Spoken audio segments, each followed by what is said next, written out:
धन्यवाद शशि भाई। राप्रपा नेपालका उपाध्यक्षज्यूहरू, केन्द्रीय कार्य समितिका पदाधिकारी तथा सदस्यज्यूहरू र यहाँ उपस्थित सम्पूर्ण आदरणीय दाजुभाइ तथा दिदीबहिनीहरू, राप्रपा नेपालले केही समय अघि आफ्नो पार्टीको महामन्त्री स्वर्गीय चन्द्रबहादुर गुरुङको सम्मान र सम्झनामा चन्द्र स्मृति विशिष्ट प्रतिभा सम्मान पुरस्कार स्थापना गरेको थियो र त्यो पुरस्कार पहिलो पटक पर्वतारोही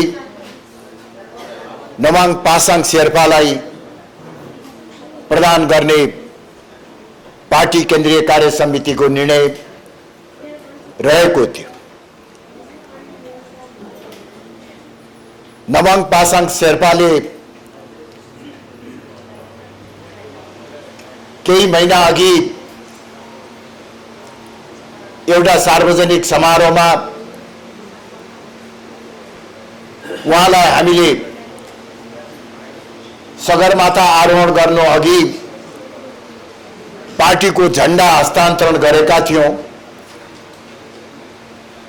वास्तवमा त्यो झण्डा हस्तान्तरण गर्दा राप्रपा नेपालको झण्डा सगरमाथामा यति चाँडै फहराउनेछ भन्ने मैले सोचेको थिइनँ। तर जब नवाङ पासाङ शेर्पाले सफलतापूर्वक 7औं पटक सगरमाथा आरोहण गर्दै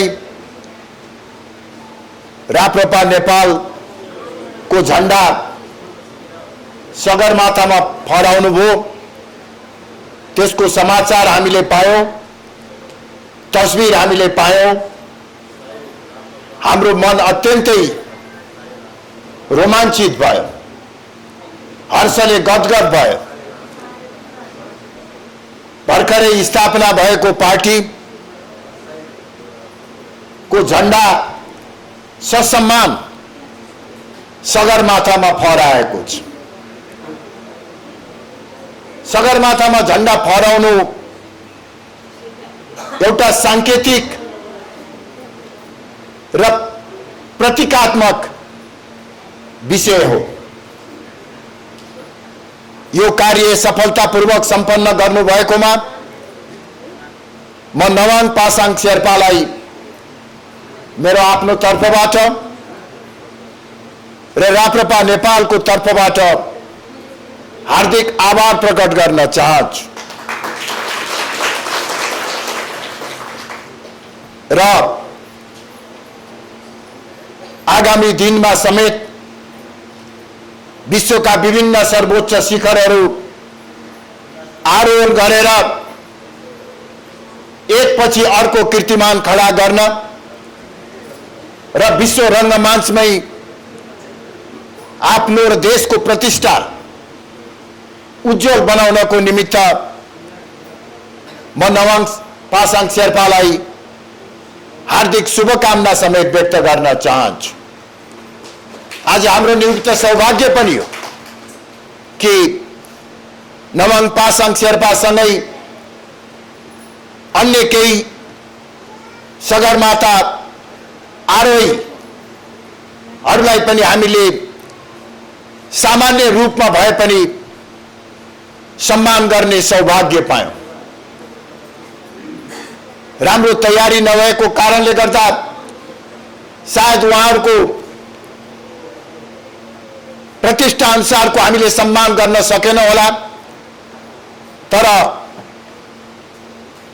हामीहरूको भावनाभित्र अत्यन्तै ठूलो गहिरो सद्भाव र सम्मान रहेको कुरा म पर्वतारोही साथीहरूलाई अनुरोध गर्न चाहन्छु र तपाईहरुको उत्तरोत्तर प्रगतिको निमित्त कामना समेत गर्न चाहन्छु। आगामी दिनमा पर्वतारोहणको क्षेत्रमा तपाईहरुले गर्नुहुने सबै किसिमका अभियान र प्रयासहरुमा हाम्रो सद्भाव र सहयोग रहने कुरा पनि म निवेदन गर्दछु। आजको यो अत्यन्तै महत्त्वपूर्ण उत्साहजनक समारोह राप्रपा नेपालको झण्डा सगरमाथामा फहराएको खुशीमा आयोजना गरिएको यो समारोहमा केही साथीहरूलाई पार्टीमा स्वागत गर्ने सौभाग्य समेत हामीले पाएका छौं। यो सुनमा सुगन्ध थपिएको छ। वास्तवमा सगरमाथामा राप्रपा नेपालको झण्डा फहरिएको छ। अब हामी सबैको मेहनतबाट, नेपाली जनताको विश्वासबाट राप्रपा नेपाललाई राष्ट्रिय राजनीतिको सर्वोच्च शिखरमा पुर्याउनु छ र राष्ट्रिय राजनीतिको सर्वोच्च शिखरमा एक दिन हामीले राप्रपा नेपालको झण्डा फहराउनु छ।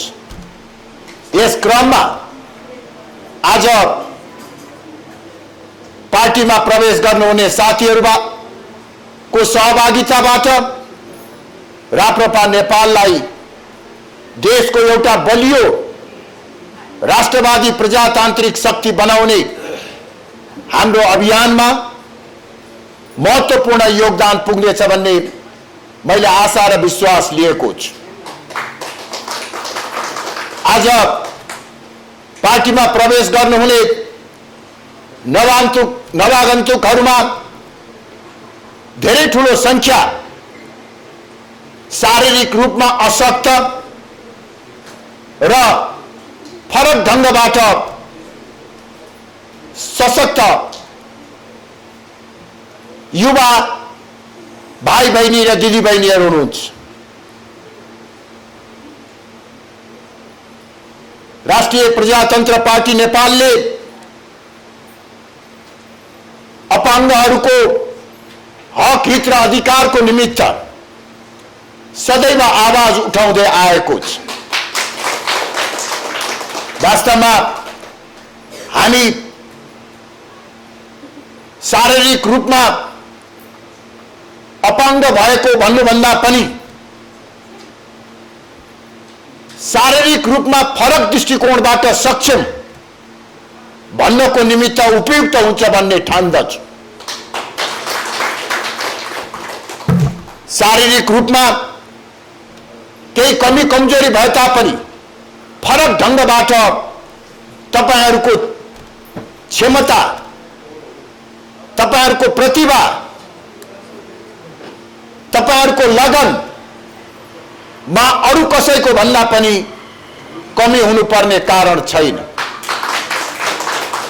त्यसर्थ राष्ट्र निर्माणको अभियानमा शारीरिक रूपले अशक्त र फरक ढंगबाट सक्षमहरुको पनि महत्त्वपूर्ण योगदान हुने वास्तविकतालाई दृष्टिगत गर्दै हामीले त्यो समुदायको हित, हक र अधिकारको संरक्षण र संवर्धनको निमित्त निरन्तर प्रयास गर्ने कुरा म निवेदन गर्न चाहन्छु। र साथसाथै आज यही समारोहमा म तपाईहरुलाई यो पनि जानकारी गराउन चाहन्छु कि तपाईहरु मध्येबाटै तपाईहरुले नै छान्नु भएको एकजना व्यक्तिलाई राप्रपा नेपालको केन्द्रीय कार्य समितिमा मनोनयन गर्ने कुरा पनि म यहाँलाई जानकारी गराउन चाहन्छु। र यो पार्टी प्रवेश कार्यक्रमको समायोजन गर्नुहुने सबै साथीहरु र विशेष गरी पार्टीका नेता, प्राध्यापक, पूर्व क्याम्पस स्थित अधिवक्ता म नरप्रसाद थापालाई विशेष रूपले धन्यवाद दिन चाहन्छु र आगामी दिनमा पनि उहाँबाट र अरू साथीहरूबाट पनि यसै गरी राप्रपा नेपालमा बढीभन्दा बढी जनसहभागिता जुटाउन र पार्टीमा प्रवेश गराउनको निमित्त आफ्नो ठाउँबाट योगदान गर्नुहोस् भन्ने म आग्रह गर्न चाहन्छु।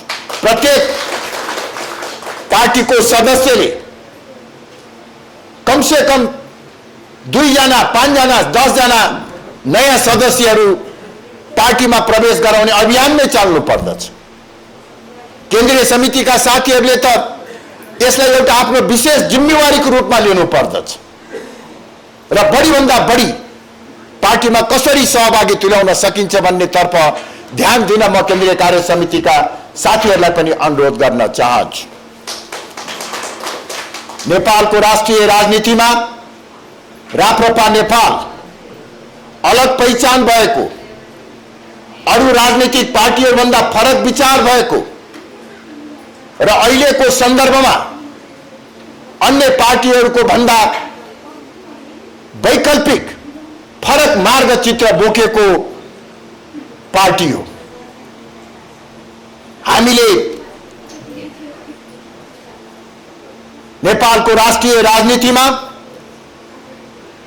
राष्ट्रियता, लोकतन्त्र र हिन्दू राष्ट्रको मान्यतामा आधारित संवर्धनवादलाई आफ्नो वैचारिक दर्शनका रूपमा आत्मसात गरेका छौं।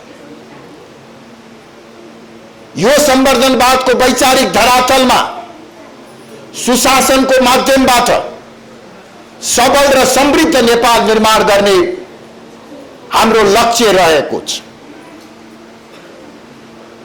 2063 सालमा भएको राजनीतिक परिवर्तन पश्चात नयाँ नेपाल निर्माण गर्ने भनेर जुन एउटा अभियान सुरु गरिएको थियो, गलत मार्गचित्र र अवधारणाको कारणले गर्दा आज हामी ठीक विपरीत गन्तव्यमा आइपुगेका छौं। जनतालाई मालिक बनाउने, प्रजातन्त्रलाई बलियो बनाउने भन्ने नाममा अहिले लोकतन्त्रको आवरणमा केही सीमित राजनीतिक दलका सीमित नेताहरूले राज्य सत्तामा कब्जा गरेर सर्वसत्तावाद लाग्ने प्रयास गरिराखेका छन्। देशको अर्थतन्त्र अत्यन्तै जटिल र संकटग्रस्त अवस्थाबाट गुज्रिराखेको छ। यदि विदेशमा कार्यरत हाम्रा युवाहरूले रगत पसिना बगाएर पठाएको विप्रेषण आउनमा केही कमी कमजोरी भयो भने देशको अर्थतन्त्र धराशायी हुने अवस्थामा रहेको छ। भ्रष्टाचार तीव्र रूपले बढेर गएको छ। बाह्य शक्तिको चलखेल र प्रभाव व्यापक भएको छ। नेपाल विश्व महाशक्तिहरूको रणनीतिक प्रतिस्पर्धा स्थल बन्न सक्ने खतरा देखिएको छ। यसरी 63 सालको महत्त्वपूर्ण राजनीतिक परिवर्तन पछि देशमा शान्ति, स्थायित्व कायम हुनेछ, प्रजातन्त्र बलियो हुनेछ, देशको आर्थिक समृद्धि र विकास हुनेछ भन्ने सपना बोकेका नेपाली जनताहरू यो 15-16 वर्षकै बीचमा निराश हुन पुगेका छन्। यो अवस्थामा जनताले विकल्प खोजिराखेका छन्। प्रमुख राजनैतिक शक्तिहरू कांग्रेस र कम्युनिस्ट प्रति आम जनतामा वितृष्णा देखिएको छ।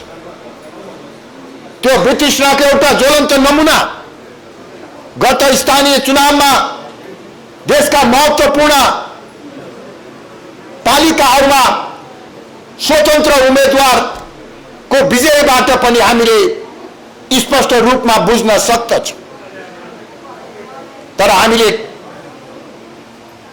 बुझ्नुपर्ने कुरा के छ भने प्रजातान्त्रिक व्यवस्थामा एउटा पार्टी असफल भयो भने